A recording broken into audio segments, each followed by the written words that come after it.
Hola, bienvenidos a Agro24, el programa de agricultura que les va a acompañar cada semana en esta televisión, en Almería 24 Horas de Televisión, para traerles toda la actualidad del sector agrícola de la provincia de Almería, para abordar todas aquellas cuestiones y aquellas temáticas que más le interesan a todos ustedes, buscar las soluciones a todos esos problemas que atañen al campo.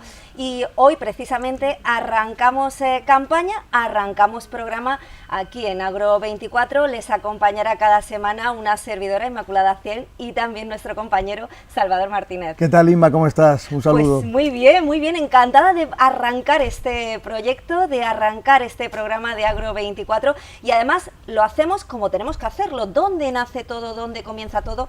Bueno, quitando la genética, arrancamos donde nace, donde germina la planta, en los semilleros, y en este caso en el semillero de Campo Ejido, en las instalaciones que tienen aquí en la carretera de Almerimar, en la zona de tierras de Almería. Salvador, qué mejor que ver nuestra planta, que ya queda poquita, por cierto, por poner en los invernaderos, pero aquí vemos nuestra planta, la que nos va a dar esos productos que vamos a llevar a la mesa de los europeos y de los españoles, por supuesto. Es el origen, ¿verdad?, de nuestra agricultura. Estamos aquí en estas instalaciones magníficas, donde hace un poquito de calor a primera hora ya de esta mañana, pero que seguramente van a hacer descubrir a todos nuestros telespectadores lo que se cuece, lo que se nace, lo que se trabaja aquí, porque, como bien dice Inma, este es el origen, la génesis del milagro de la agricultura almeriense. Ahí está. Bueno, y estamos en Campo Ejido y hoy nos acompaña para arrancar este primer programa José Antonio Manrique, que es el vicepresidente de Campo Ejido. Hola, ¿qué tal? Bueno, Antonio, ¿cómo estamos? Buenos días, muy bien, por supuesto. y lo que me alegra es que en este caso que estemos, como ha comentado, en un semillero, precisamente donde arranca la planta, es decir, el principio del cultivo, en el semillero. Algún agricultor diría, por donde ya empiezan los problemas para la campaña, es decir, ya empiezan los quebraderos de cabeza, ya tengo mi planta en el semillero, ya a partir de ahora me encomiendo al tiempo y a lo que nos venga, ¿no? Sí, desde hoy ya, desde que el agricultor encarga la semilla al semillero, en el momento que ya pasa a recoger la planta, ya es esclavo de su explotación, puesto que tiene que estar dispuesto las 24 horas siempre, activo y pendiente de su cultivo, bien por la climatología, vientos, etcétera, cubiertas que hay que echarle blanqueo para protegerlas, luego hay que lavar porque sobra sombra, etcétera. Un agricultor en el momento que se lleva la planta es un esclavo de esa planta y de lo que conlleva. Pero también qué bonito, ¿no?, eso de ver cómo va germinando tu planta, cómo crece tu planta, cómo empieza a dar sus primeros frutos. Al final es como un hijo esto, ¿eh?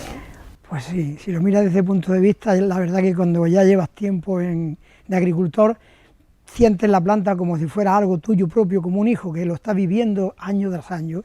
Cada año viene otro nuevo cultivo y vuelves a tener esa ilusión de decir, ay, a ver si este año viene mejor, porque lo que se trata es de criar la cosecha lo mejor posible y luego pedirle al cielo que te acompañe el tiempo y sobre todo que nuestros comerciales y políticos defiendan nuestro producto, porque a todo no podemos llegar. Eso es verdad. Algo hay que dejar. Y esa es la pasión que mantiene vivo también este sector, esa pasión por el trabajo que cada uno de ellos hace. Y bueno, decimos, arrancamos campaña, es verdad que prácticamente todo nuestro campo ya está plantado, ya es muy poquito lo que nos queda por sembrar, pero todavía tenemos aquí partidas que, como vemos, están creciendo, están haciendo para llegar a nuestro campo. Campo Ejido tiene, José Antonio, dos instalaciones, dos semilleros, aquí en la carretera de Almerimar, pero en la pasada campaña se inauguraba precisamente el que tenéis también en la zona de Dalías, para dar servicio a la zona que primero arranca campaña, por así decirlo, porque es verdad que la campaña aquí ya en la provincia de Almería no acaba, 365 días al año, ¿eh? Como tú bien dices, es cierto, ya son 365 días, puesto que no solamente aquí, que incluso se echa planta para otros sitios que se piden, no solamente Ejido, Dalías, Bierja, se pide para parte de Fiñana, etcétera. Hay agricultores por todas partes, para aquella parte de allá de Albuñol, etcétera. Entonces quiere decir aquí ya de 24 horas, ¿por qué? Porque es que hay cooperativas que no cierran, que tienen ya todo el año exportación, sí. Y aunque sea de menor tamaño, de menor exportación, de menor cuantía, cuantía es la palabra, perdón, gracias por recordarlo, pues en este caso tenemos que tener el semillero siempre activo, los 365 días al año. Cierto que ahora cada vez hay menos cantidad. La época fuerte aquí sabemos que es junio, julio y agosto y parte de septiembre. ya ha perdido bastante porque lo que más se siembra es pimiento. Ujú. Pimiento prácticamente nosotros estamos del 80 y tanto, 90%, es de lo que más tenemos. Ahora se sigue echando pepino, calabacín, berenjena, todavía se siembra, italiano, todavía algunos tardíos, la muyo ya quedan pocos. Pero lo que más ahora de aquí para adelante, tomate y pepino y calabacín. Ujú. Y José Antonio, ¿cómo se dibuja? Porque claro, no tenemos datos oficiales de cómo bueno, pues se dibuja nuestro campo para esta campaña en cuanto a cantidad de pimiento, de pepino que pueda haber todavía plantado. Son datos que se tendrán más adelante a lo largo del mes, yo creo que de noviembre, me parece que es noviembre, principios de diciembre, cuando ya se tienen esos datos oficiales. Pero es verdad que pues la mejor radiografía de nuestro campo, quienes la pueden hacer son precisamente los semilleros, que son los que manejan esas semillas para nuestros invernaderos. ¿Cómo arranca esta campaña? ¿Tenemos más pimiento esta campaña? ¿Seguimos creciendo o se mantiene? Sí, sí, hay un poco más. Concretamente nosotros vamos a llegar perfectamente a los 36 millones de plantas, entre todos. Es que este año ya van facturado casi los 32, 33 millones en pimiento solo. Es de lo que más hay, como os he dicho. Entonces yo creo que vamos a facturar perfectamente los 36 millones. Si no, pasamos. Madre de mi vida. Sí. Y en el resto de plantaciones, pepino, calabacín, ¿este año crece? ¿Decrece? Porque está ahí un poco la duda de qué va a pasar con estos cultivos. Prácticamente es casi igual, lo que pasa que ha cambiado de fecha. Ajá. Sí, e incluso el pimiento este año se ha puesto un poco más tardío. Hay pimiento que se ha puesto prácticamente ahora, 1 de septiembre, último de agosto, y el año pasado se barajó más cantidad, que por cierto ha habido este año igual, en julio, pero más principios de julio. Este año se ha ido último de julio, agosto y hasta incluso septiembre, sobre todo los lamullos, italianos, etcétera. Creo que todavía hay bastante en el tema del pepino tardío, porque hay mucho pendiente para el mes que viene, octubre. Estamos todavía en septiembre. Es que creo que se ha ido un poco más tardío la cosecha este año, es decir, la campaña. ¿Y cuál es el motivo? ¿Por qué? ¿Por el miedo al calor que hizo el año pasado, el verano que tuvimos el año pasado, donde, por ejemplo, en pimiento se perdió floración, donde hubo mucho problema de plagas, de virus? ¿O porque la campaña del año pasado, por los buenos precios que hubo, se alargó y acabó más tardía? En parte yo creo que todo cuenta. Sí, cuenta, por supuesto, el año pasado el pimiento tardío estuvo muy bien. La gente dice, bueno, pues si me ahorro parte de agua, parte de trabajo, parte de aguantar ese calor extremo que tenemos en el mes de julio y agosto, me ahorro también mucho gasto. Como es lógico, que aquí hay que contar hasta el último céntimo. Últimamente, con los gastos que tenemos en la producción agrícola, tenemos que afinar mucho en la gestión, si no, te cuesta el dinero. En tomate tenemos también un problema importante con el virus del rugoso. Es verdad que pese a ello el año pasado en la provincia de Almería se incrementaba un poco la plantación de tomate. Creo que además en Almería se están haciendo muy bien las cosas porque frente a otros lugares y otros mercados donde el virus del rugoso se ha extendido muchísimo y están en peligro muchas plantaciones, aquí en Almería la afectación ha sido menor, no sé si por la gestión que se hace o por el hecho también de ese modelo Almería de pequeñas explotaciones, donde es más difícil un contagio masivo. Están empezando a llegar las primeras variedades con resistencia, pero sobre todo en las variedades pequeñas. Este año, con todos estos condicionantes, ¿el tomate en la provincia de Almería crece, se mantiene o cae? Se mantiene, digamos que se mantiene, puesto que sí se han perdido ciertas explotaciones, pero han surgido por otro lado, quiere decir que se mantiene. Cambia, como digo, muchas veces la fecha, se puede adelantar 15 días o adelantar o atrasar, pero se está manteniendo lo que es el tomate. Sigue con las 8.000 y pico hectáreas. Bueno, como agricultor, una campaña que, como hemos dicho, se ha atrasado un poco, entre unos, no sé si unos 10-15 días aproximadamente podemos estar hablando de retraso. Como agricultor, ¿cómo está viviendo este inicio de campaña y cómo ve esta campaña por delante? Yo la veo positiva. Ahora al principio pues suele haber problemas, como hemos comentado antes, por el tema del calor. Cierto que en Dalía pues tengo información de ciertas explotaciones que sí han perdido, digamos, kilos, por el tema de la climatología, y que sí, hay también ciertas plagas que están dando algún pequeño problema, pero esto es una minoría. Se puede decir que en general yo la veo bien, positiva. Luego ya depende cómo terminemos el tema de, en general, de los kilos al final y del precio. Eso hasta que no termine la campaña no podemos hablar. Claro, porque es verdad que en las últimas dos campañas, en el acumulado de las últimas dos campañas, Salvador, llevamos un 35% de incremento de los costes de producción. Es verdad que ya en la última campaña esos costes, el incremento de esos costes ha sido de un 10%, pero si sumamos los incrementos de los últimos 2 años nos dan que llevamos un acumulado de en torno al 35% de incremento. Esto se está pudiendo mantener por parte del sector y pudiendo hacer frente por parte del sector porque de momento estos 2 años se han mantenido, los precios han respondido.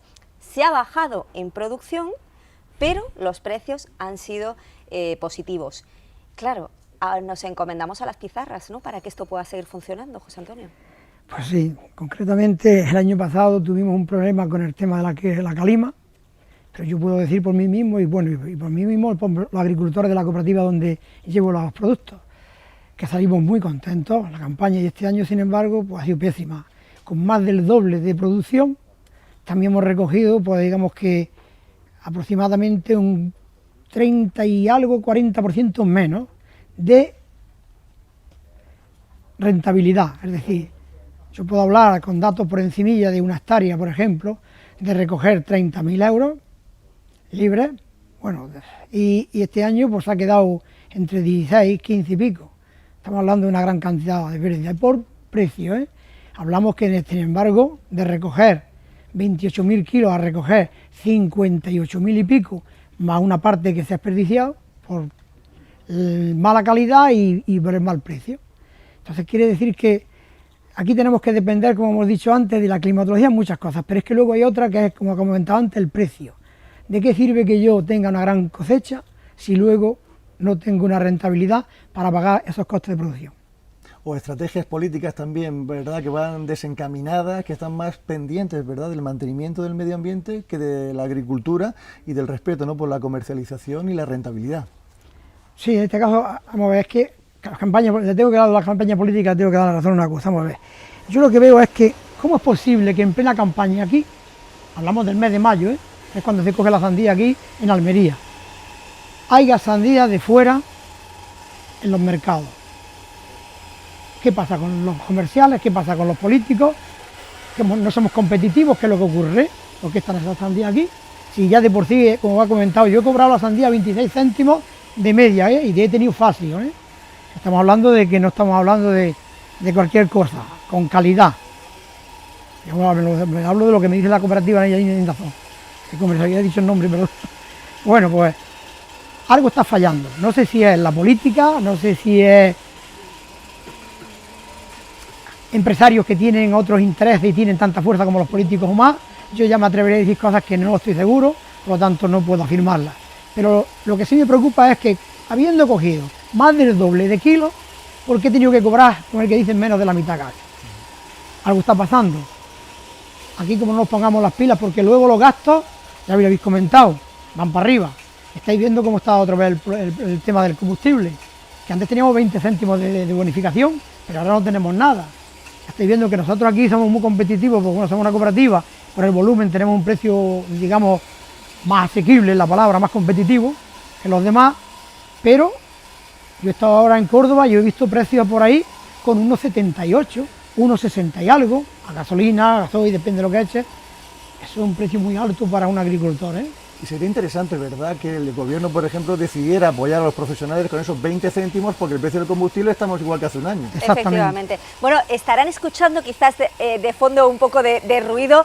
No son fantasmas, no tenemos fantasmas aquí en las instalaciones de Campos Gido. Esto es lo que tiene, pues lo que tiene el directo y lo que tiene el estar haciendo aquí el programa en unas instalaciones que están en pleno funcionamiento. Ahora mismo se están moviendo las cubiertas, hay que ir dando un poco de sombra también a todo, pues la plantación que tenemos aquí en estas instalaciones para que el sol no machaque a la planta. Entonces, esto es el trabajo diario, ¿verdad que sí, José Antonio? Correcto, claro, la planta cuando llega a unas horas que ya la temperatura es algo alta, pues hay que protegerla con tela de sombrero, etcétera, etcétera, hay que abrir ventanas, hay que controlar el clima, para que la planta vaya lo mejor posible y no esté estresada, no se estrese. Claro que sí, claro que sí. Bueno, José Antonio, que muchísimas gracias por acogernos además en este primer programa, en estas instalaciones de Campo Ejido, en este semillero que se ubica en la carretera de Almerimar, en tierras de Almería, porque... Bueno, pues creíamos que no había mejor manera de arrancar un programa, de arrancar nuestro programa de Agro24, que hacerlo desde donde todo nace, que es nuestra planta. Muchísimas gracias. Muchísimas gracias a vosotros por estar aquí en este caso y dar a conocer por lo que tenemos aquí y que la gente tenga conocimiento de lo que hacemos día a día. Muchísimas gracias a todos. Bueno, y para que esta planta crezca, un elemento indispensable es el agua. El agua es el principio de la vida y también el principio de nuestro campo. De agua vamos a hablar también, precisamente esta semana, hace unos días, la consejera de Agricultura, Pesca, Agua y Desarrollo Rural, Carmen Crespo, visitaba el municipio de Roquetas de Mar, donde se están realizando las obras para que se convierta Roquetas de Mar en el primer municipio del poniente almeriense en abastecerse al 100% de agua desalada. ¿Cómo va a afectar esto a nuestro campo? ¿O cómo se está dibujando el panorama hídrico en la provincia para arrancar esta campaña? Es de lo que vamos a hablar en tan solo unos minutos. Antes vamos a ver ese reportaje sobre la visita de Carmen Crespo a Roquetas de Mar. La consejera de Agricultura, Pesca, Agua y Desarrollo Rural de la Junta de Andalucía, Carmen Crespo, ha visitado las obras de desalación del poniente almeriense en Roquetas de Mar junto al alcalde del municipio, Gabriel Amat. Es una obra tan importante para darle seguridad de agua potable a los ciudadanos del municipio de Roquetas y de toda esta zona.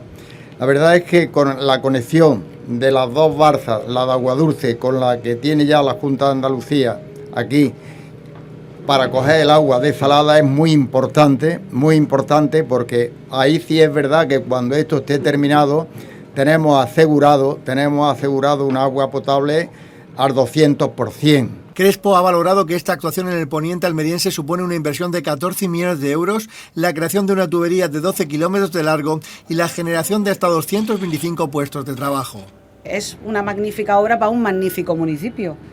El municipio de Roquetas es un municipio que está en pleno crecimiento, que tiene los sectores productivos más punteros de la provincia de Almería y merecían desde hace muchos años una obra que el alcalde pidió desde hace muchísimos años. Por último, ha considerado que es necesario que todas las administraciones trabajen para hacer infraestructuras que no se hicieron desde hace 37 años, a la vez que ha insistido que el gobierno andaluz está cumpliendo con ello.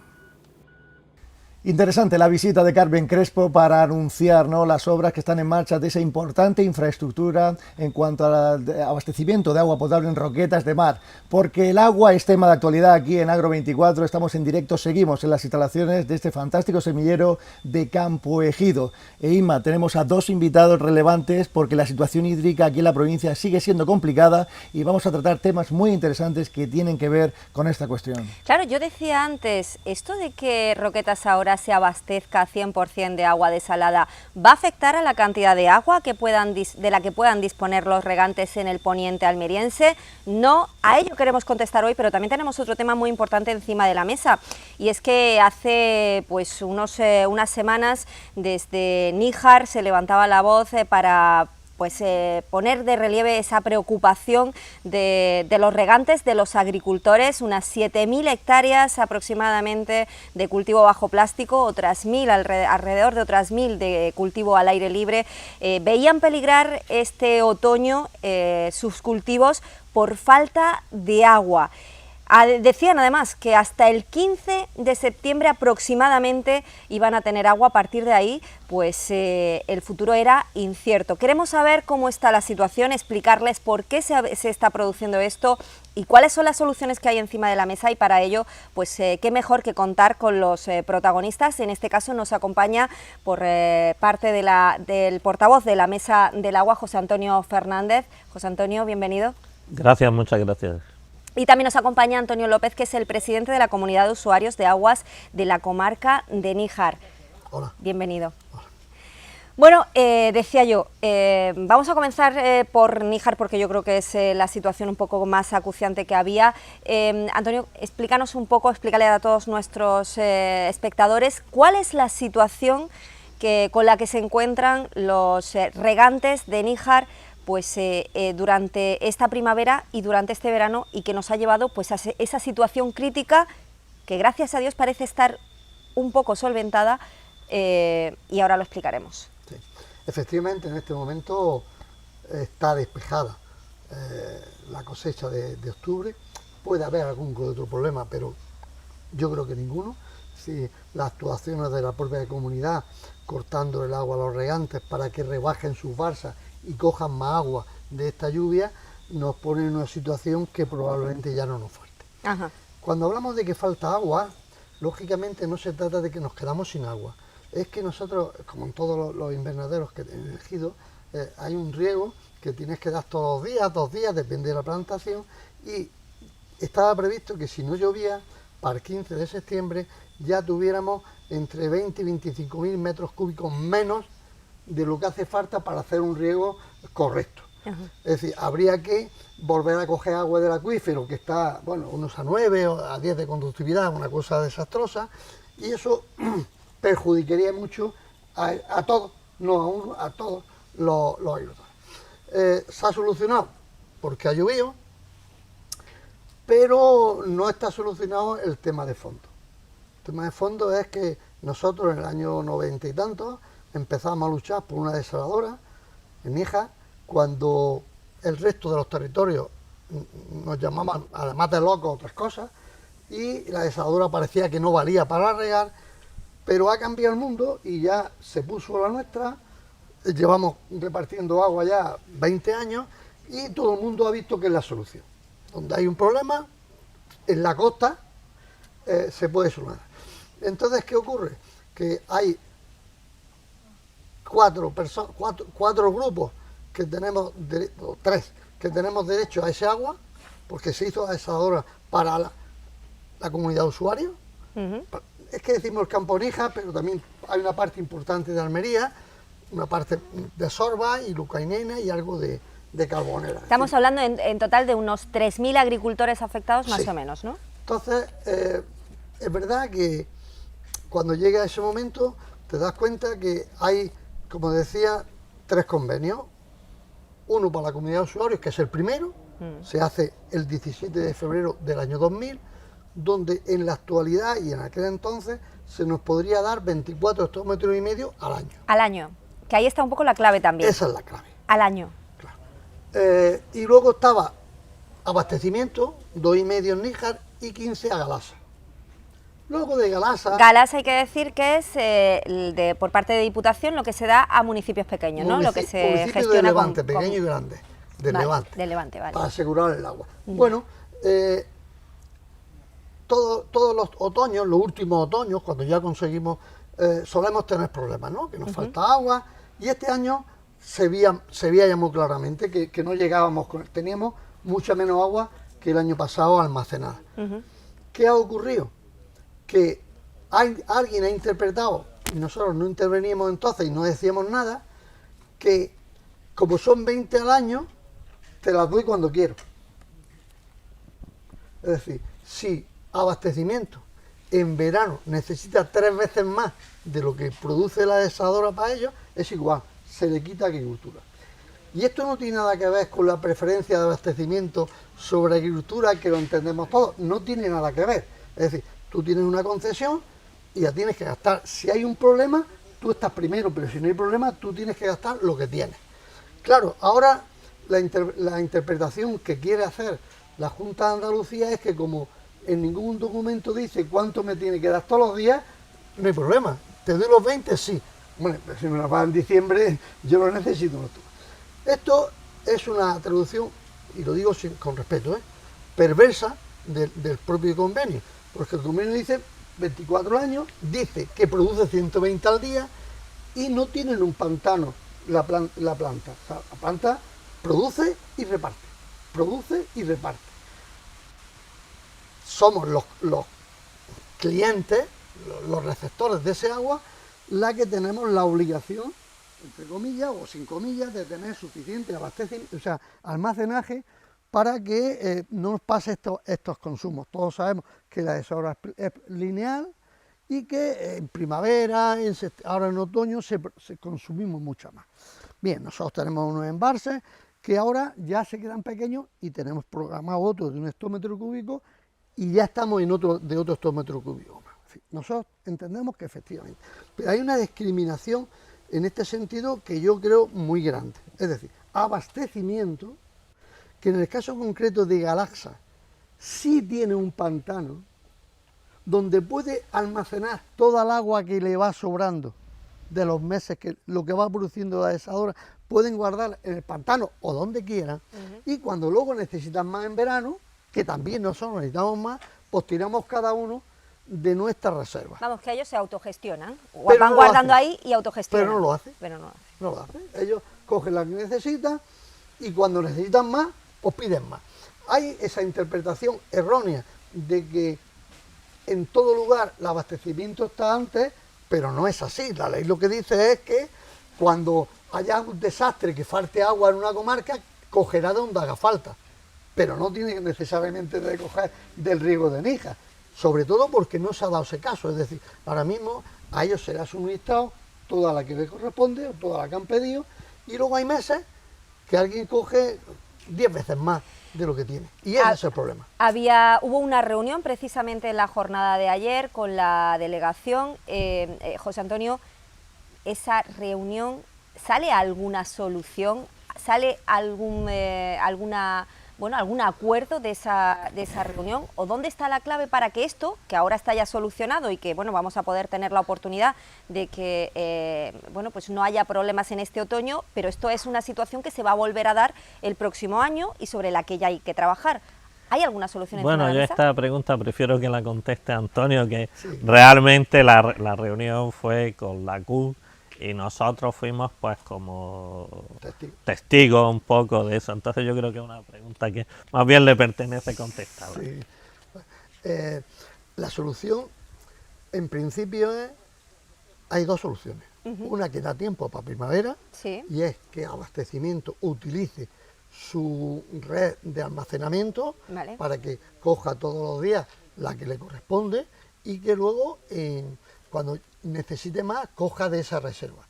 Como el gobierno de España sí le ha hecho un pantano a ellos, de aquí a la primavera, que no hay que hacer ninguna obra, solo tienen que poner a punto su potabilizadora, pero bueno, es un problema que no es de la comunidad, ¿no?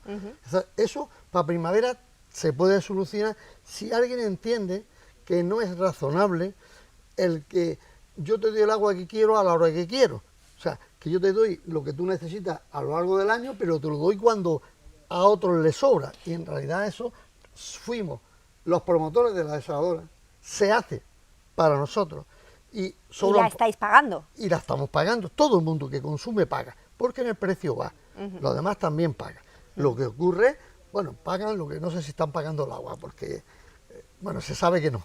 Pero eso es distinto, ¿no? Es decir, nosotros pagamos todos los meses cuando nos corresponde. Eso es normal. Los agricultores en general somos cumplidores con algún problema de algún particular que suplimos los demás. Entonces, la solución es la solución a futuro. Y Pero para esa solución hay que hacer dar alguna concesión, hay que hacer alguna documentación, hay que hacer algo. Claro, alguien tiene que decir cómo se reparte la agua de la desaladora. Si se reparte por año, que es imposible, o se reparte día a día, que es como se fabrica. Entonces, como en el convenio no lo pone específicamente, alguien quiere amarrarse a eso para no funcionar. Pero es que es tan sencillo la solución, porque a futuro nos va a sobrar agua en Almería. Es que no tiene ningún sentido que falte agua en Almería. Es decir, y lo decimos siempre todos los que estamos en esto. El mar dicen que nos va a inundar, si le quitamos alguna será bueno. Y el sol nos va a quemar, si la utilizamos para desalar agua. Es decir, que no tiene motivo ninguno para que nos falte. Lo que falta siempre es la organización, fundamentalmente de las administraciones y luego de los propios comuneros. En Níjar, sí es verdad que en el 98, 99 ya estábamos pidiendo la desaladora, y está. Entonces hay que ampliar Carboneras, hay otra desaladora en marcha que es privada, es decir, que agua va a sobrar.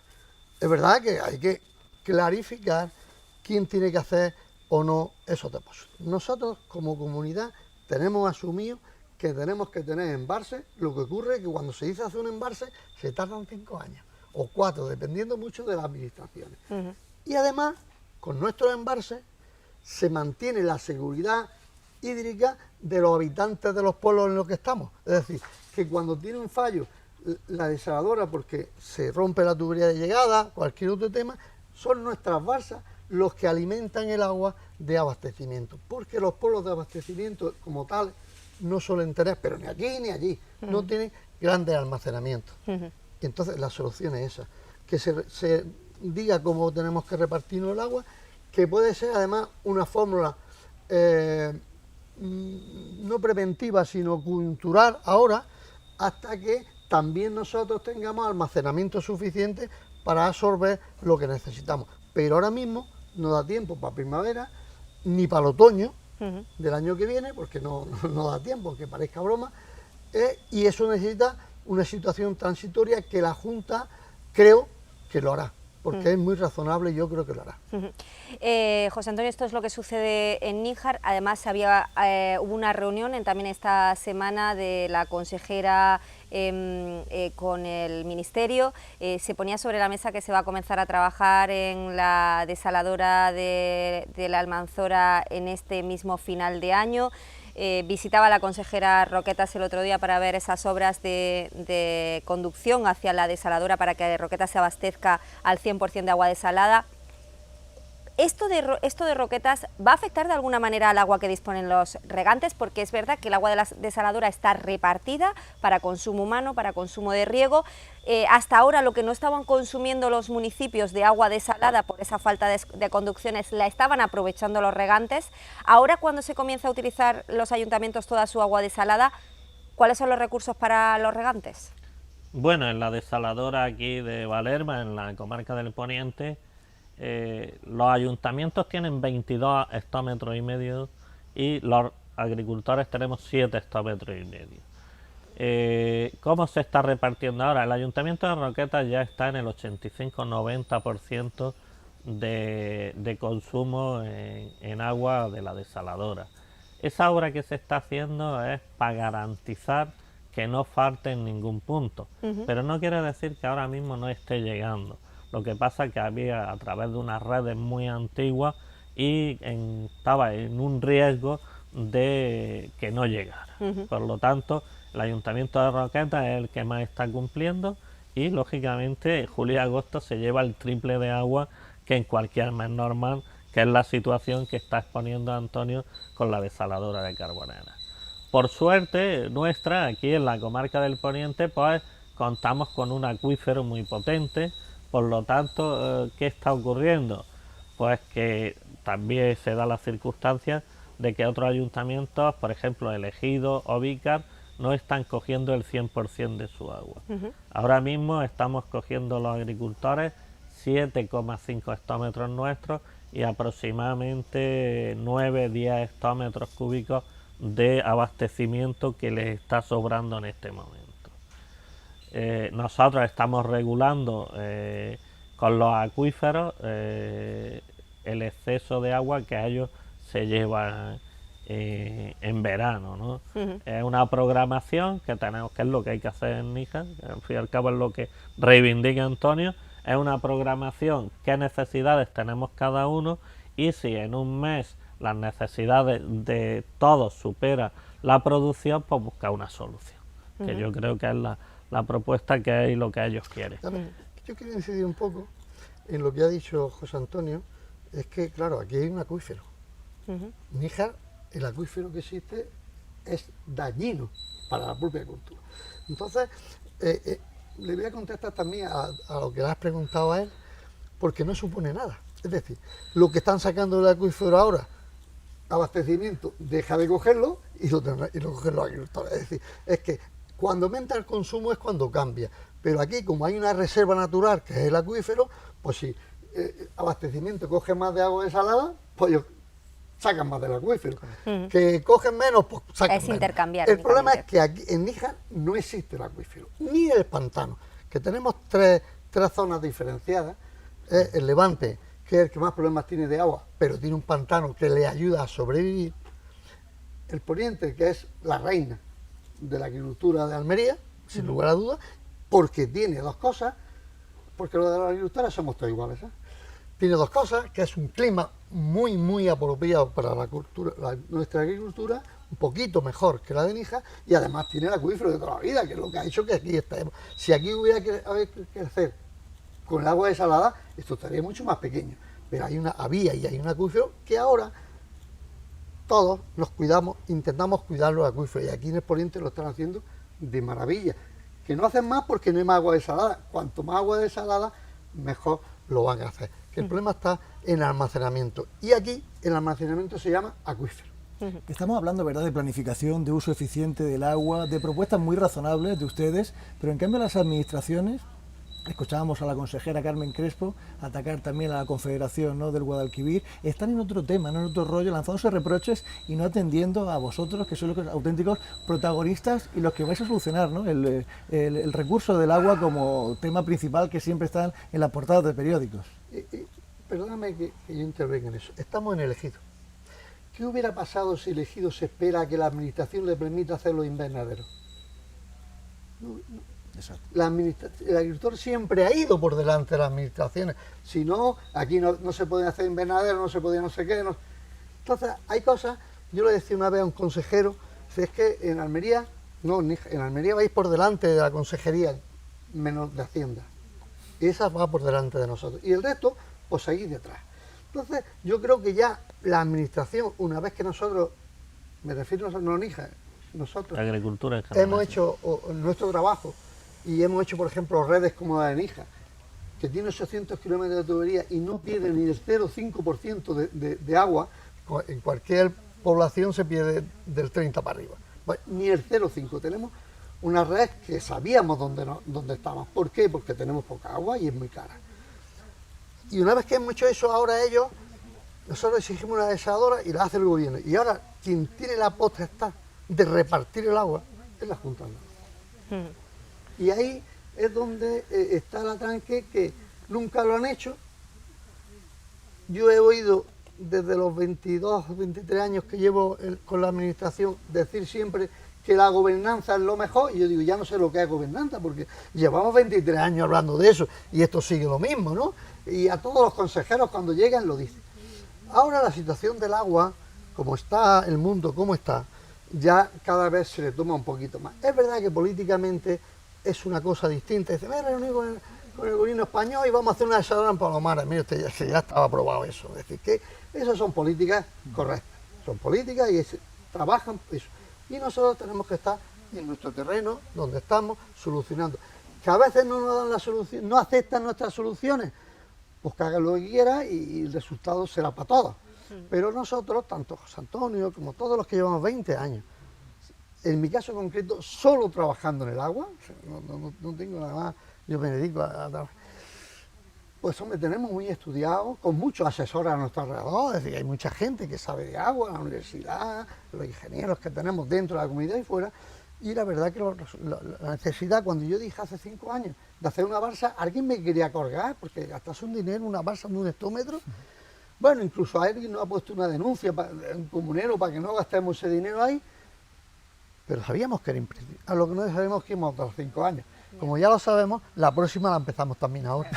Volviendo un poquito al poniente, José Antonio, decíamos, el agua de la que disponéis los regantes, de esa desaladora, por cierto, que está pendiente de esa ampliación también, sí, de la desaladora del campo de Dalías.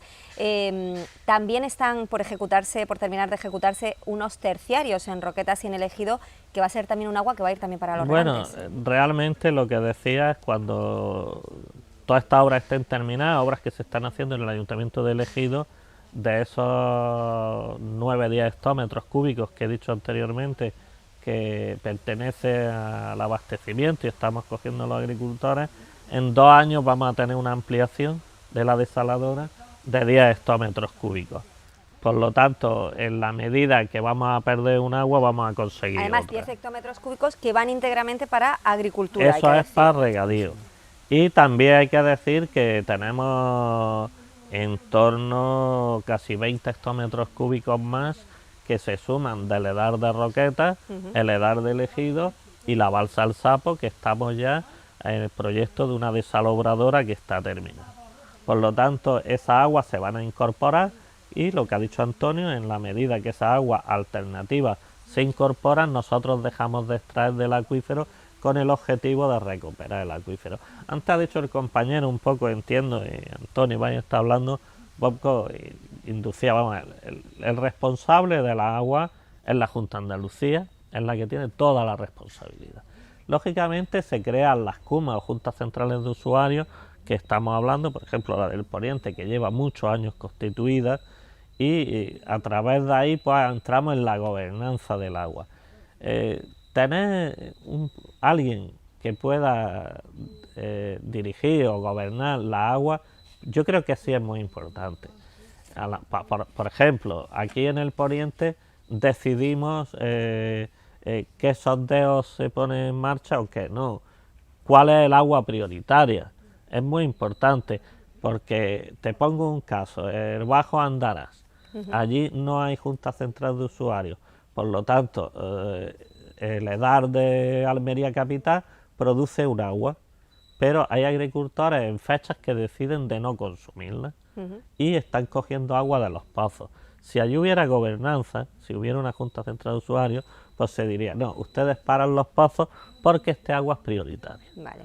Y entonces eso es lo que donde tenemos que llegar, y eso hay que dejarlo, la administración tiene que dejarlo en manos nuestras, en manos de las Juntas Centrales de Usuarios y en manos de los ayuntamientos que están, los usos recreativos, industriales que no hay aquí, y los regantes, ¿no?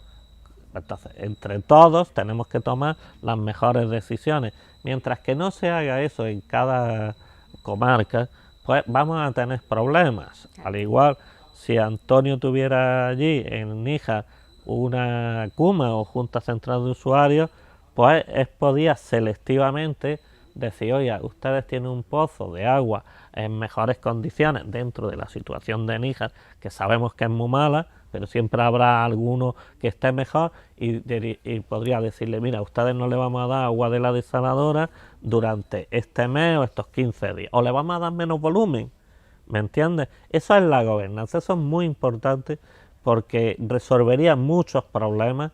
También lo que ha dicho, ¿no? Oye, los ayuntamientos, ¿cuánta agua necesitan? Esta. Los regantes, esta. ¿Dónde no tenemos eso? Son 4 meses al año que tenemos problemas todos. A lo mejor son 2, es julio y agosto, al igual, o agosto, septiembre, ¿no?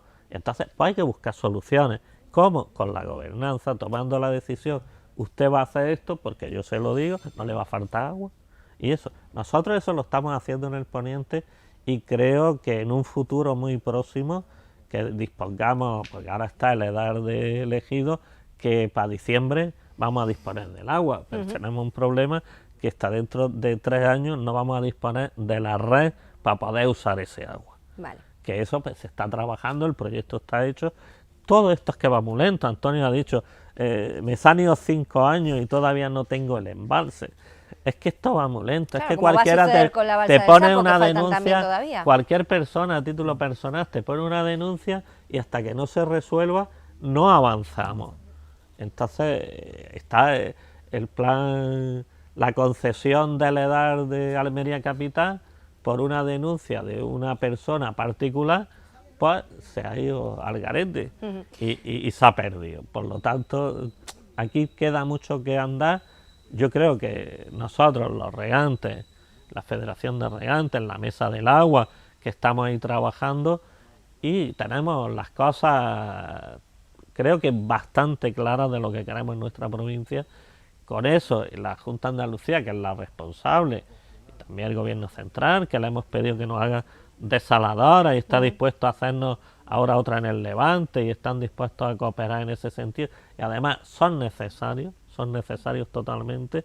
Nosotros queremos que la iniciativa de las nuevas desaladoras sean todas del gobierno, de Aquamed, y ya gestión público-privada, como ellos vean mejor, y eso, y tener un precio digno del agua para el campo. En resumidas cuentas, ahora mismo, a día de hoy, arrancando campaña, tenemos al Poniente, que no va a tener problemas de abastecimiento esta campaña. Tenemos en el Levante a la zona de la comarca de Níjar, que gracias a Dios y gracias a las lluvias de estos días podemos decir que el otoño está garantizado.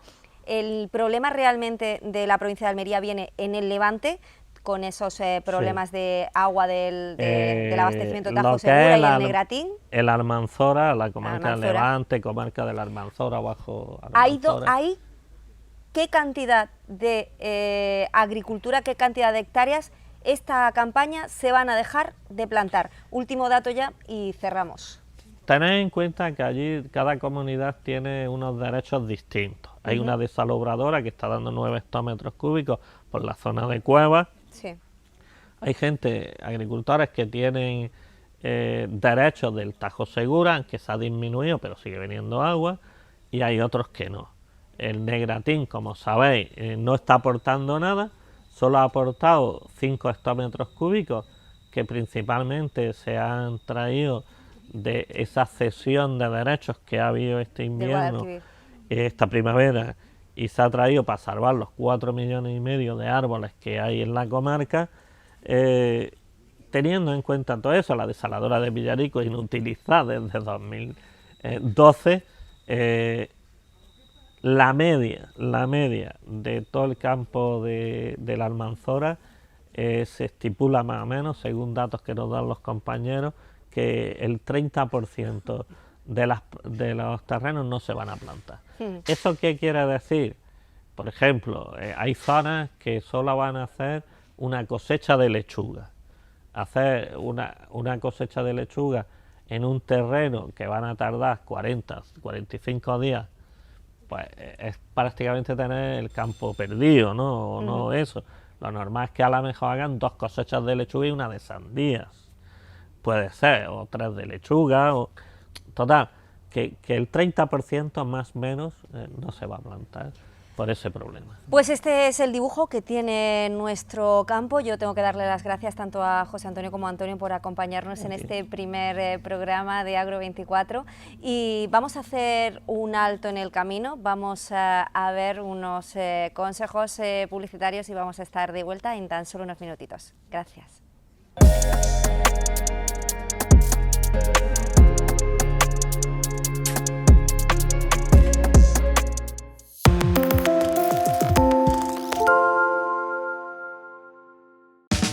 Te quiero tanto que cada paso que doy lo doy pensando en ti. Tanto que siempre te tengo presente. Tanto que por ti siempre lo mejor. En Pascual cuidamos de cada paso para cuidar de las familias como tú cuidas a la tuya, dando siempre lo mejor. Si lo quieres, lo cuidas. Pascual, dar lo mejor. Campo Ejido sigue avanzando. Nuevo semillero en Dalías, con 30.000 metros de superficie y capacidad para 11 millones de plantas, con planta ecológica y convencional. Y la última tecnología. Con Campo Ejido tenemos la garantía de una buena planta para comenzar cada campaña. Somos la cooperativa con todo lo que necesita el agricultor. Estamos presentes en todo el poniente almeriense y disponemos de 7 gasolineras a su servicio. Campo Ejido. No somos una más. Somos tu cooperativa. Ceramita, tu boutique de cerámica. Pero no solo tenemos cerámica, sanitarios, grifería y todo lo que necesita para hacer de una casa tu hogar. Pide ya tu cita para un asesoramiento sin esperas. Y no olvides seguirnos en nuestras redes sociales. Ceramita, tu boutique de cerámica, en calle Moncayo 3, Santa María del Águila. La magia de un lugar inigualable. La Plaza Cocktail Bar and Restaurant, donde la calidad y el sabor se fusionan para ofrecerte una cuidada selección de productos y una amplia bodega donde disfrutar del día o de la noche. Un lugar donde nuestros maestros cocteleros te sorprenderán con sus creaciones. La Plaza Cocktail Bar and Restaurant, tu hogar fuera de casa.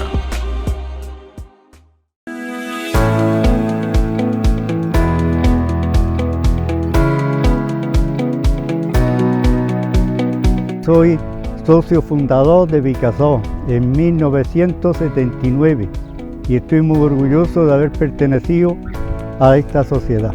Pertenezco a la segunda generación de socios de Vicasol, estoy muy orgulloso de pertenecer a esta gran empresa y seguiremos aportando todo lo que podamos para mantenerla en lo más alto. Formo parte de la tercera generación de socios de Vicasol y voy a seguir luchando por la cooperativa como ha hecho mi familia.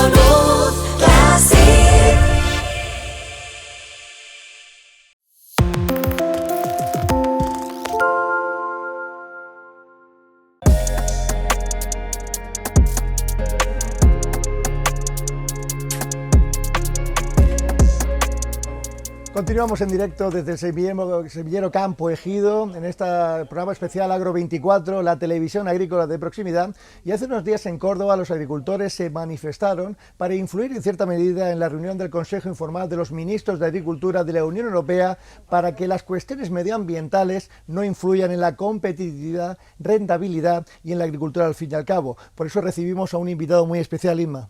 Pues efectivamente, esa convocatoria estaba hecha por parte de las organizaciones agrarias de COA, JUPA, ASAJA, también de cooperativas agroalimentarias, y hoy nos acompaña en este programa Andrés Góngora, que es el secretario provincial de COAG Almería. Andrés, bienvenido. Hola, ¿qué tal? Muchas gracias. Pues muy bien, además Andrés, es que además de lo del martes, tú te adelantaste un día, te fuiste a Córdoba un día antes porque os convocó además el ministro a una reunión a las organizaciones agrarias europeas.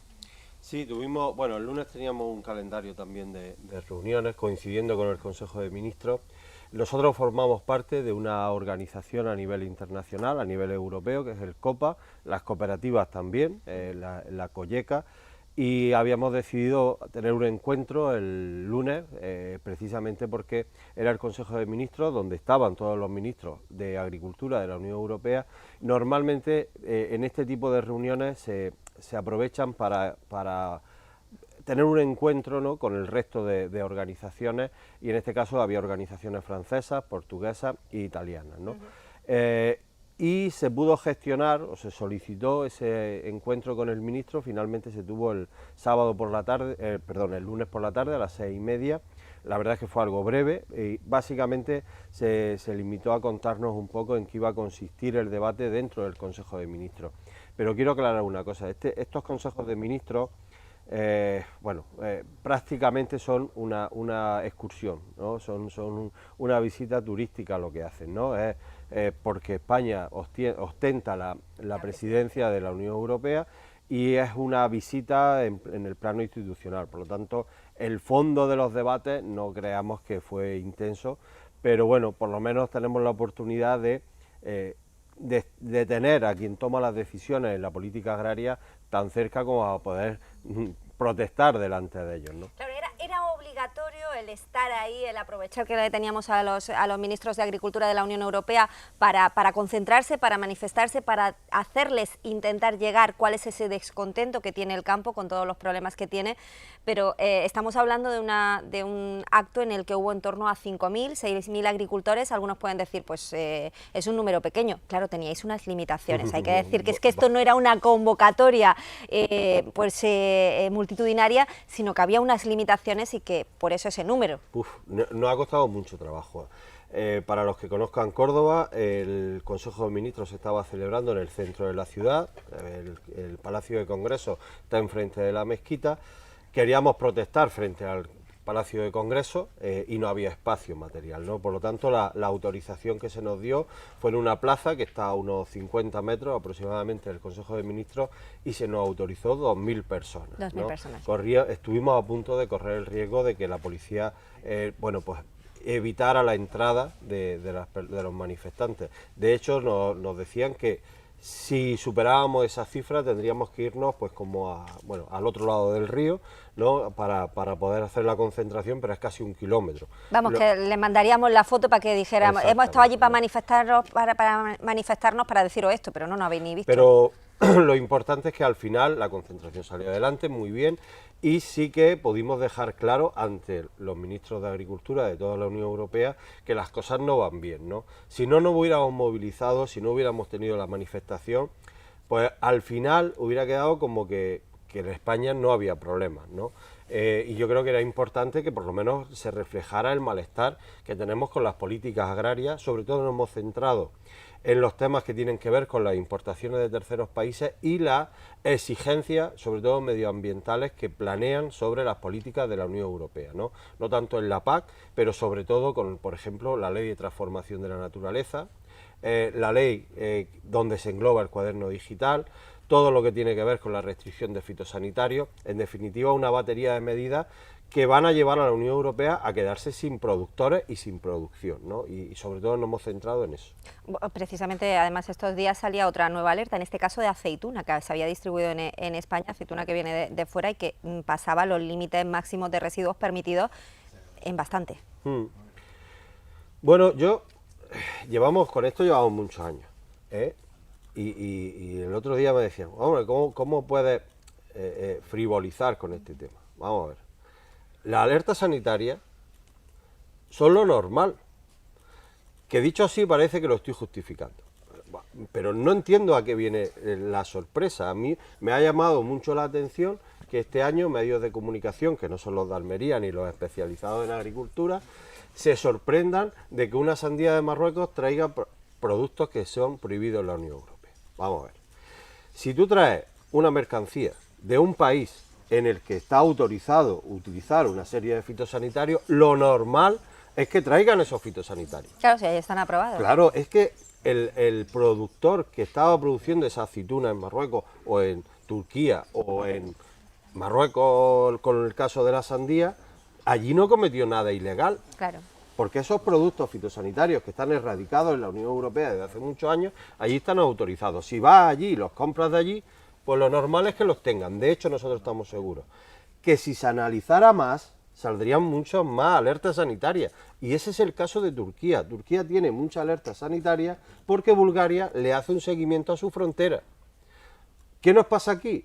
Pues que no se analiza ni una mínima parte de lo que está entrando de fuera, y eso hay que decirlo. No es que queramos alertar a la población y generar una crisis alimentaria o un temor a consumir, pero el consumidor tiene que saber que si su opción de compra es comprar productos de terceros países, tiene el riesgo de que tengan fitosanitarios que están prohibidos en la Unión Europea, ni más ni menos.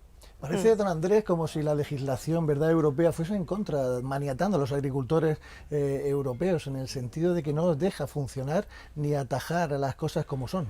Yo creo que la Unión Europea, las políticas que salen de la Unión Europea, que están desarrolladas por los Estados miembros, y esto hay que recalcarlo una y otra vez, porque parece que cuando hablamos de Europa es como algo abstracto, ¿no? Es que esto nos viene de Europa, ¿no? Nosotros somos España, miembros de la Unión Europea, pertenecemos al Consejo Europeo, todos los ministros españoles pertenecen al Consejo Europeo, y a su vez el Parlamento Europeo, donde están los parlamentarios, europarlamentarios españoles. O sea, que Europa no es algo diferente a nosotros, Ya está bien de señalar a Europa diciendo, bueno, esto es que nos viene de allí, nosotros no podemos hacer nada, que es un recurso muy utilizado por los políticos españoles. Normalmente esto es que viene de Europa, ¿no? Viene de Europa, pero España participa de las decisiones europeas. Y ahora se está desarrollando una serie de políticas que no tienen en cuenta la agricultura. Ese es el problema. No es que estén desarrollando políticas en contra de la agricultura, es que ignoran la existencia de la agricultura. Y entonces sopesan, ¿no? Sopesan la presión que hay en grupos ecologistas, la presión que se pueda generar en determinados ámbitos o por determinados lobbies, ¿no? Y en base a eso legislan, sin ningún rigor, sin ningún criterio. Y nosotros lo que decimos es que queremos políticas europeas, queremos ser europeos, la normativa, necesitamos una normativa para producir, pero esa normativa tiene que estar basada en informes científicos que avalen las decisiones que se adoptan. El reglamento de uso sostenible de productos fitosanitarios, donde dice hay que eliminar en 30 años, para el 2030, el 50% de los productos fitosanitarios. ¿En base a qué? ¿En base a qué? ¿En base a qué estudios científicos? ¿En base a qué criterios? No, en base a que los fitosanitarios son malos y dañinos para el medio ambiente, pero usted tiene que preservar la producción agraria. Pero luego yo voy más allá, un 50%. 50% de lo que en cada momento, de lo que cada uno está utilizando, porque es decir, nosotros por ejemplo, que tenemos una agricultura cada vez más limpia, un 50% a lo mejor para nosotros no es lo mismo de que el 50% para alguien que parte de cero. Bueno, es un borrador de ley, se tiene que desarrollar, ¿vale? Pero en principio lo que se pretende es que el consumo global del Estado se reduzca en un 50%. O sea, lo que viene a decir la directiva es: cada Estado miembro tendrá que reducir el consumo global que tiene de fitosanitario en un 50%. Claro, es que si nosotros tenemos que reducir ahora un 50%... Y para eso el Estado tiene que legislar sobre por dónde quiere meter la tijera, ¿vale? Por ejemplo, las reuniones que ya hemos tenido con el Ministerio de Agricultura lo que dice es que van a empezar pues con temas de herbicidas y con algo que sí que nos afecta mucho, con los desinfectantes de suelo, reduciendo, según el Estado, no sé, esto ya es el tema del Ministerio, reduciendo algún herbicida que nos afecta muy poco a los invernaderos y reduciendo las dos moléculas fundamentales que tenemos para desinfectar suelo, que es dicloropropeno, DD y metansodio, se cumpliría esa normativa. Pero es que nos deja sin dos desinfectantes de suelo que generan problemas si no hay una alternativa real. Bueno, de hecho el metansodio ya nos lo están eliminando, bueno, es decir, ya no solamente ya se puede utilizar solamente en casos puntuales permitidos. Dos moléculas, dos productos que solo tienen autorización excepcional. De hecho, se tiene que ir renovando año a año y no todos los años sale. Pero al final lo que hay detrás es un criterio de vamos a tomar medidas medioambientales poniéndose una venda en el ojo. Fijaros, en COAS podríamos estar de acuerdo de esa decisión, ¿no? Vamos a reducir el uso de fitosanitarios en un 50%.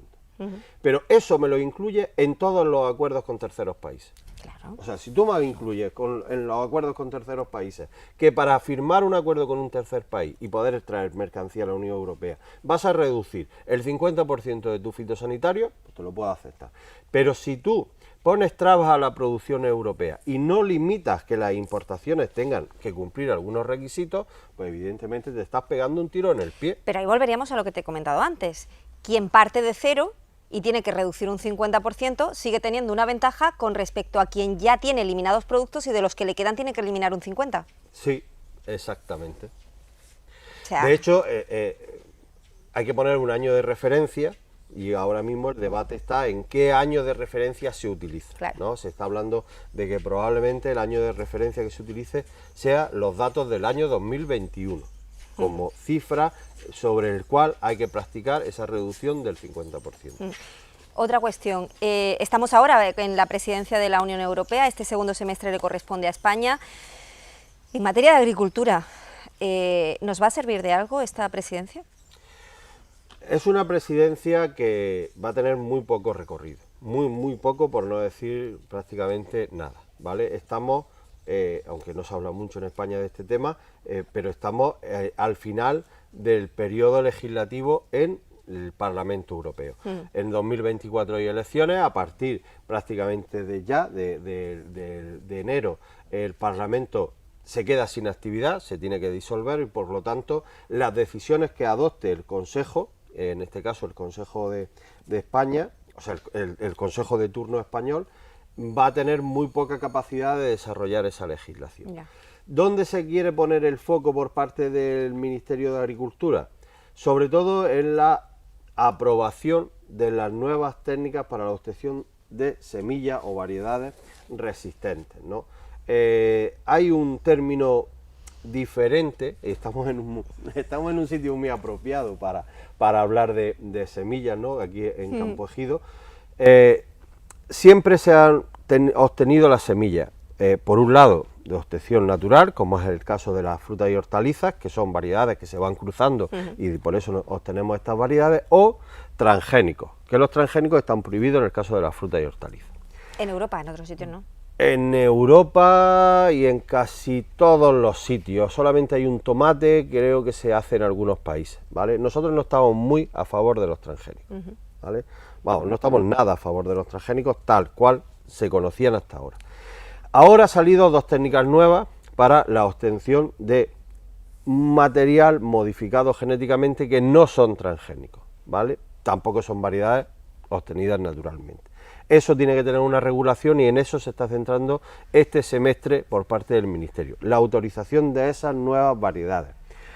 Que para nosotros, si dan garantía de que el agricultor va a obtener una semilla sin un sobrecoste adicional y con unas garantías de poder combatir plagas y virosis, bienvenido sea. De hecho, en la reunión con el ministro estuvimos hablando de esto. Para nosotros, lo fundamental, si se van a dar pie a esas nuevas variedades, que incorporan genes en un laboratorio, con la exigencia de que los genes que se incorporan en el laboratorio siempre sean de la misma especie. Los transgénicos incorporan genes de especies diferentes, incluso desde animal a vegetal. Pero en el caso de los nuevos transgénicos solo se podría incorporar en un pimiento genes de pimiento, pero cortando y pegando, ¿vale? No de forma natural, que serían los cruces. Si no hay un rechazo por parte de los consumidores, adelante. Ahora bien, hay que tener mucho cuidado de que el consumidor, nosotros estamos vendiendo nuestra producción en Centro Europa y hay un debate medioambiental sobre esto. Si nos va a generar un problema a la hora del consumo, fijaros todo el desarrollo en agricultura ecológica que tenemos en nuestra provincia, hay que poner pie en pared, porque lo fundamental es que nosotros podamos producir, pero que el consumidor esté de acuerdo. Si el consumidor va a decir esto no lo quiero, nosotros tenemos que producir lo que los consumidores nos vayan a comprar, ¿no? Claro, semillas más resistentes, más productivas, pero esto va a generar también a la industria auxiliar, porque si hacemos semillas mucho más potentes, ¿qué hacemos con otras empresas que se dedican a cuidar de que los virus y determinados patógenos no afecten a las plantas? Al final, en ese sentido, tenemos también que ver que vamos evolucionando con la climatología y con todo, y con esta globalidad que tenemos, a que nos afecte todo un poco más y a tener que buscar estrategias conjuntas, ¿no?, en todos los ámbitos. La ciencia tiene que ser nuestra aliada. Nosotros creemos que es importante y las universidades, los centros de investigación, nos gustaría más centros de investigación pública. Ahora mismo toda la investigación está en manos privadas. Las casas de semillas son entidades privadas, son empresas privadas e investigan para ellos, ¿no? Pero evidentemente nos vienen unos retos en el futuro que nos van a generar problemas. Cambio climático, el que no se lo quiera creer, que no se lo crea, pero está ahí, ¿eh? Tenemos cada vez más momentos en los que el clima nos está haciendo pasar situaciones muy difíciles. Nuevas plagas, ahora lo tenemos con el nuevo tri, este negro, que nos está generando un montón de problemas. Entonces, si conseguimos variedades, especies, tal, que puedan aguantar mejor la temperatura, el tema de virosis, que se pueda... Ahí tenemos el rugoso del tomate, por ejemplo. Tocamos madera. Toca madera, sí. Entonces, creo que eso es interesante, indagar en eso. ¿Que va a resolver todos los problemas? Desde luego que no, estoy seguro que no, porque la prueba la tenemos en los transgénicos. Los transgénicos puros, como el maíz, por ejemplo, que es donde más se ha desarrollado, tampoco ha venido a resolver todos los problemas que tienen los cultivos. O sea que todo esto es un proceso lento y no es de la noche a la mañana. Pero nos va a hacer falta mucha investigación, ¿eh? Eso, bueno, creo que va a ser importante que lo tengamos en cuenta. Un cambio climático que también nos da evidencias. Hace poco, ¿no?, conocíamos 1000 litros, ¿no?, por metro cuadrado en Grecia, en inundaciones muy potentes, pero aquí hemos tenido también datos de 600, 700 en la zona de Alicante y Valencia en los años 80. O sea, ¿hasta qué punto el cambio climático puede ser el sostén de todo este cambio absoluto de concepción de la agricultura? Los agricultores estamos expuestos al clima, siempre. Hemos estado expuestos a la inclemencia meteorológica siempre. Eso no es nuevo, ¿no? Cuando yo hablo de cambio climático, quizás no estoy hablando tanto de esos fenómenos extremos, que las gotas frías las hemos conocido muchos años aquí en Valencia, por ejemplo, es verdad, ¿no? Pero la percepción que tenemos es que hay un cambio en la climatología demasiado brusca. Yo lo digo muchas veces, es como si nos hubiéramos quedado sin primavera y sin otoño, ¿no? Fijaros que hemos estado hace unos días asados de calor. De la noche a la mañana pasamos de temperaturas por la noche que estaban por encima de los 25 grados, a quedarnos a 19. Eso, luego seguramente tengamos un mes de octubre con 30. Eso hace que las plantas sufran, que los desarrollos no sean los normales. Y ahí, pues evidentemente necesitamos variedades que tengan capacidad de soportar ese estrés, ¿no? La virosis tiene mucho que ver con el estrés de los cultivos, ¿no? Yo creo que hay camino por recorrer, ¿no? Yo no digo que el cambio climático sea culpa de todo, ¿no? Pero que cada vez nos enfrentamos a situaciones más extremas, eso está ahí. La última, Andrés, esta campaña, pues por la climatología que tenemos, por esos incrementos de costes que llevamos acumulados de un 35% en las dos últimas campañas, el hecho de que Europa este año vaya a recuperar parte o toda su producción en el mismo abanico que España, que países como Marruecos estén teniendo más disponibilidad de agua también, por ejemplo, y estén pensando en ampliar hacia otros cultivos en detrimento del tomate por los problemas que está habiendo con el tomate. Todo esto, ¿qué situación nos deja a la agricultura española para esta campaña? ¿Cómo va a ser esta campaña para el campo? ¿O cómo vaticinamos? Porque cómo va a ser no lo sabe nadie. Mira, el problema que tiene el campo almeriense cuando se habla de mercado, cuando se habla de precios, es la incertidumbre. Siempre hablamos de lo que nos ha ocurrido y no tenemos capacidad de saber lo que va a pasar. Desgraciadamente es así, esta provincia no ha madurado comercialmente lo suficiente como para poder tener alguna certeza, algunas, no se puede saber todo, pero alguna certeza. Y desgraciadamente el nivel de incertidumbre es como tú dices, ¿no? Siempre lo tenemos ahí, ¿no? ¿Qué va a ocurrir? No lo sé, no lo sabe nadie. Hemos pedido ya la convocatoria de una reunión urgente de la interprofesional porque lo que se prevé es que podamos tener, dependiendo también de la climatología, momentos de pico de producción, por ejemplo en pepino, que todo apunta a que puede ocurrir, y queremos por lo menos intentar anticiparnos con el tema de la retirada. ¿Qué va a ocurrir? No lo sé. Creemos que hay un retraso que puede ser positivo en las fechas de siembra, estamos en torno a 2 semanas de retraso aproximadamente. Se ha sembrado algo más de tomate, pero tampoco es que nos hayamos disparado. El resto de cultivos más o menos se mantiene. Parece que sí hay cierta concentración en las fechas de las siembras de pepino y eso nos puede generar algún problema. Pero ¿qué va a ocurrir? No lo sé. Lo de que Europa tenga más producto en invierno, bueno, eso es relativo, yo no lo tengo tan claro. Los cultivos también tienen sus ciclos. Han estado produciendo muchísimo en verano, que es su fecha. Entonces puede haber algo de producción, pero tampoco creo que sea un despliegue, ¿no? Y con Marruecos nunca se sabe. Es verdad que tienen más agua, el tema de las desaladoras, más disponibilidad. También están teniendo temperaturas muy altas y problemas con algunos cultivos. Y Marruecos está muy centrado en el mercado del Reino Unido. El año pasado lo vimos, ya los datos los tenemos, llevan 2 años muy centrados en el mercado del Reino Unido. Y yo espero y confío que todas estas cadenas de supermercados, que cuando aquí cometemos cualquier fallo, y hace ya muchos años que no cometemos fallos en cuestiones fitosanitarias, nos ponen contra las cuerdas, contra la pared, pues hayan tomado nota de las alertas sanitarias que están saliendo de Marruecos. Porque a ver si va a ser un problema cuando hay un problema fitosanitario en Almería, un problema mundial, como que no van a cerrar los mercados. Y ahora resulta que los que vienen de Marruecos y estos supermercados, a esos no le van a poner pegas, ¿no? Entonces yo confío en que las grandes cadenas de supermercados sigan confiando en la producción de Almería. Vamos a ver, lo iremos comprobando a lo largo de la campaña, qué es lo que va sucediendo. Andrés, muchísimas gracias por haber estado hoy con nosotros en este primer programa de Agro24 y bueno, te esperaremos más veces durante la campaña. Muy bien, muchas gracias y os deseo lo mejor, mucha fortuna, seguro que sí. Sois muy buenos profesionales y seguro que vais a tener muy largo recorrido. Muchas gracias. Muchas gracias. Bueno, la actualidad informativa también manda y esta semana se presentaba en la Diputación Provincial de Almería esa primera agrupación oleícola de la provincia, Indaloliva, se presentaba y vamos a ver cómo fue esa presentación.